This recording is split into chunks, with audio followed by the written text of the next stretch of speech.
Hello दोस्तों, स्वागत है आपका एसएस भोजपुरी न्यूज़ में। दोस्तों जी हाँ, अगर आप इस सुपरस्टार खेसारी लाल यादव के फैन तो सबसे आपके लिए बहुत ही खुशी की बात है।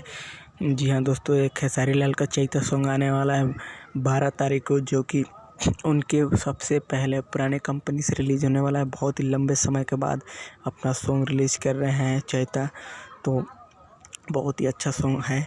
चलिए उस सॉन्ग का नाम बताते हैं। मुलायम करा राजा जी, जैसा कि आप लोग देख सकते हैं ये स्क्रीन शॉट पे। तो ये एंगल म्यूजिक से रिलीज़ होने वाला है 12 तारीख को, और बहुत ही अच्छा स्पेशल चैता सॉन्ग है खेसारी लाल का। आप लोग देख सकते हैं 6 बजे 12 तारीख को रिलीज़ होने वाला है। तो दोस्तों, वीडियो खबर कैसा लगा? अगर अच्छा लगा हो तो एक लाइक कर देना, और आगे व्हाट्सएप और फेसबुक पर अपने दोस्तों के पास शेयर ज़रूर कर देना, ताकि ऐसे ही नई अपडेट आपके लिए लाता रहूं।